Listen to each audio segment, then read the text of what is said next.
thank you very much everyone for coming out. This is an incredible audience. So my name's Niall Mackay, the podcast guy. I've been here in Saigon for 8 years.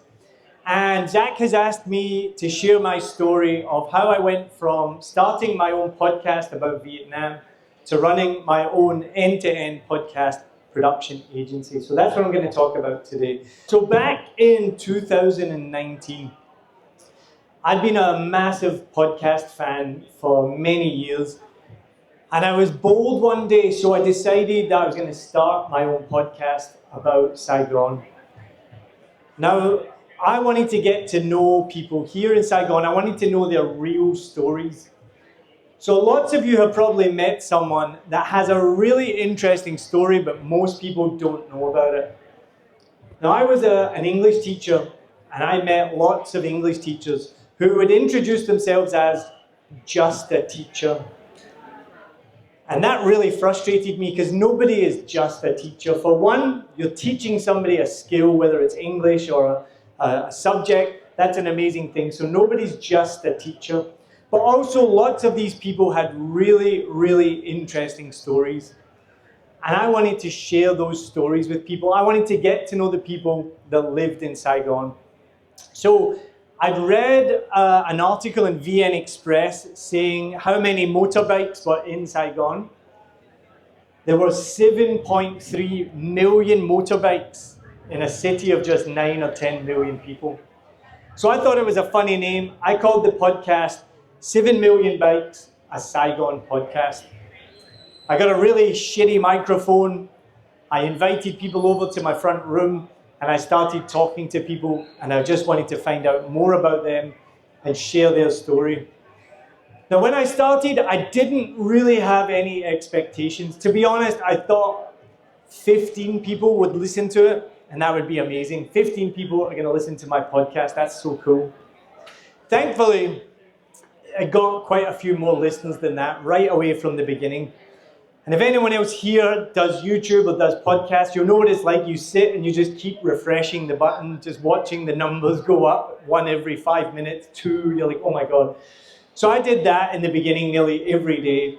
And it was one of the best things that I ever did. I got to know so many people. I got to share so many stories. And after a year or two, I realized that the name wasn't really helpful. For one, 7 million bikes. Nobody really knew what it meant. It didn't describe the podcast. It didn't say what it was about. And also, the podcast was called a Saigon podcast.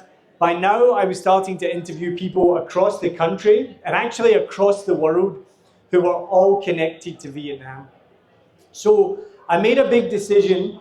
I decided to change the name of the podcast to a Vietnam podcast. And at the time, I was running events, not as good as Zach. This is an incredible event. But I was running events. We did some networking events that we met at. I was doing comedy shows. Some people maybe might know me. I used to do stand-up comedy. I was running comedy events. I even was starting to put on some music events and quiz nights as well. So things were going really well, and I decided that 7 Million Bikes was the overall brand for everything that we did, comedy, podcast, events. And everything was going great. 2019, things were awesome. Everyone remembers 2019. And I got my dream job. My dream job, I work in fundraising for charities. So my job is to raise money to help people. And I got a job here in Saigon to help raise money for underprivileged children to give them education. And in my first year, we set a target to raise $70,000 to build a school in the Mekong Delta for children. And we raised that money. And it was one of the best moments of my life was to go down to the Mekong Delta and watch the kids go to that school for the first time and see their faces and how happy they were.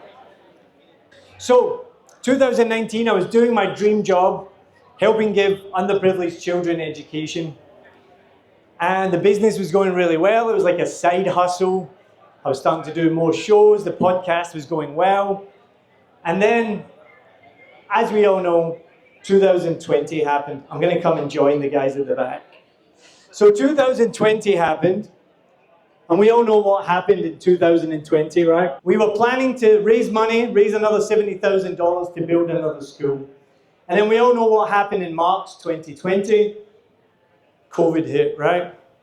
So the world changed dramatically. I went from doing my dream job, raising money to help children, to reducing my hours and having to teach more because the school couldn't bring in any teachers. And that was fine. We all needed to do what we needed to do. By the end of 2020, I asked if they were going to renew my contract, and unfortunately they said no. They weren't going to be able to fund the program anymore because of the amount of money that they'd lost because of COVID. So they gave me 3 options. They said you can become an like an academic manager, you can become a full-time teacher, or a part-time teacher. Now I see this is one of the biggest sliding doors moments in my life. I had to sit down and talk to my wife. I said, you know, the company's starting to do really well. We're doing more events, we're doing more comedy shows, and we're doing more podcasts. What should I do? And so it was at that moment we made the decision that we were going to start the business and concentrate on that, and I was going to become a part-time English teacher. So fast forward through 2021, the business is starting to pick up. I'm doing podcasts, I'm doing comedy shows, I'm doing events. I'm about to sign the biggest contract of my life. Everything's going well. And then suddenly June comes around, and for those who are here, June 2021 was when we went into the big lockdown, right? Where we all ended up in our apartments and couldn't leave. So things got really bad. And so I couldn't do anything that I'd been doing before. We came out of lockdown, we moved forward, goes into 2022, and I'm just trying to survive. By this point, I've lost my job, my business isn't doing well, and I'm doing so much just to try and make a living, to try and keep things going. And at one point in 2022, I counted, I was doing 8 different gigs at one point. I was just running from one to the next. I was doing comedy shows, I was teaching still, I was doing public school teaching, I was making TikTok videos. I've never made TikTok videos in my life, but somehow I did that job.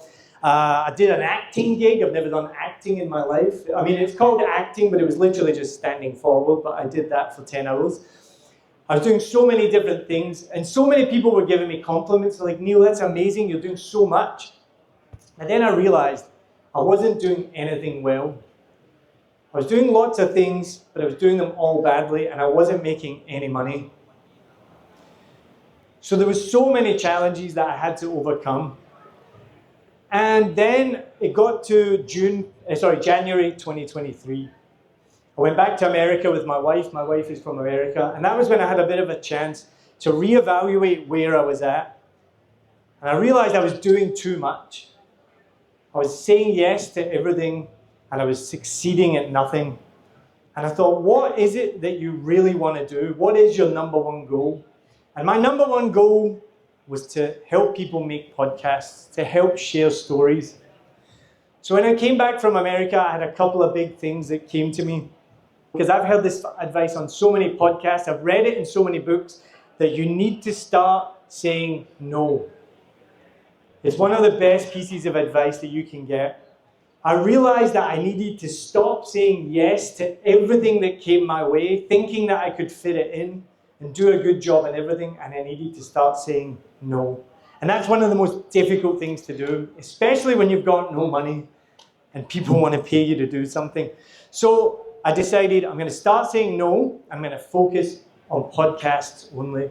So I reduced my teaching hours. I stopped making TikTok videos. I stopped doing stand-up comedy. I stopped running shows. I stopped running events.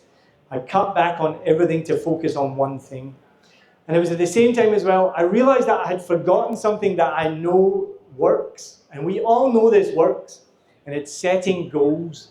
I needed to go back and set goals. Because of everything with COVID, I hadn't set a goal for 3 years because we're all just trying to survive, right? And I was like, I have to set a goal. So I set smarter goals. Everyone knows what smarter goals are. If you don't, go Google it. But I set some smarter goals. I started to say no to stuff, and things changed almost immediately. When I decided I was going to focus on one thing, and that one thing was podcast, I immediately started getting more business. I started to grow my team, and I started to achieve what I set out to achieve. Fast forward since then, which was only 2023. So it's been a long journey. I started in 2019, but things really only started kicking off in 2023. Since then, we now have a small team of 4 people around the world working on their own schedule, on their own time. We have people in the Philippines, in Singapore, and here in Saigon as well. And this year has surpassed all expectations. So as you can see, Podfest, which is one of the biggest podcast conferences in the world, decided that they were going to do their first conference in Asia, in the Philippines, and they were looking for speakers. So I decided to put myself forward, and thankfully I was accepted, and I was the first ever speaker at Podfest Asia in the Philippines. So that was incredible. I talked about how to edit a podcast. Thank you very much. Then I'm a member of the British Chamber of Commerce, and we actually help produce the British Chamber of Commerce podcast. Completely unrelated, at the Brit Cham Awards this year, 7 Million Bikes Podcast won the best or great company for the amount of work that we do helping produce podcasts that share Vietnam stories and share what Vietnam does and how amazing it is here. So that was absolutely mind-blowing. Yeah, thank you very much. And then just last month, we found out that we won the best interview podcast in Asia, and I was the best audio producer in Asia as well. Thank you very much. As shy as you can see by my typing mistake there. So these awards, I know they obviously make you feel good, but it was more a validation of everything that I've been through, everything that the company had been through, everything that we'd done to come to this was absolutely incredible. So the growth has been unreal because we decided to focus on one thing, say no, and set goals. And if I could give everyone here one advice in your journey, whatever you're doing in a content creator, it would be this exact same 3 things that I've said to you. Have the confidence to say no. It does take a lot. It took me so much to have the confidence to be able to tell people, no, I don't want to do that, especially when they're offering you money. But set your goals. This is my advice. Set smarter goals. And every single day, check your goals and ask yourself, am I doing something today to achieve that goal? So if you start to say yes to something that doesn't achieve your goal, then you shouldn't do it. So my example was comedy. It took me so long to set up a comedy show and perform. And eventually I realized this is not helping my goal. So set goals, start saying no, and you will see a massive, massive difference almost immediately. If anyone has any questions, then please raise your hand. What's the social media channel you use most and most profitable? Thank you, that is a good question. What's the social media channel I use the most? I'm actually terrible at social media. I'm absolutely awful at social media. But this year, I've started using LinkedIn more, which is a social media channel, and that has been the biggest game changer for me, is using LinkedIn, because I want to build the business. So Instagram, Facebook, I still use them. To be honest, they don't lead to any business for me. LinkedIn, I connect with people every day, and it leads to meetings, and it leads to business. So LinkedIn is the best social media channel if you want to build your business. Thank you very much. Is Patreon the way you monetize, or do you have other monetization methods? So that's a good question. So about a year ago or 2 years ago, I realized to monetize a podcast is really difficult. Only the top 1 to 5% of podcasts in the whole world can really monetize. So I made the decision that the best way to make money is to make podcasts for other people. So that's why I started a podcast production agency. And when I made that decision, I started making money. It's way easier to make money charging other people to do what you're good at. And the other thing I realized over the years of doing it, thanks to my wife, she was like, you know a lot, right? And I was like, no, it's just making a podcast. I don't know that much. And she's like, you know a lot. So whatever you do right now, just remember you're building skills that somebody doesn't have, and you can sell those skills to that person. So the quickest way to monetization is selling what you know. Practical questions better. I'm also a YouTube creator, YouTuber. So how much, what's the maximum money you make in a month sometimes?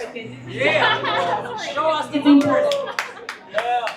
So if you didn't hear that, what's the maximum money I make in a month? That's a difficult question to answer, but I'll tell you now I'm putting out proposals which are up to $40,000. So that's just to give you an idea of the potential out there. Thank you very much. Guys, thank you very much. I'm going to hand you back to Zach. Thank you very much. Thank you. So Neil gave us a lot of his story, going from humble beginnings to great success. And I love the last question about how much money he was making. That's actually one of the interesting parts about being a content creator, is you want to actually make a living doing this. Thank you so much, Neil.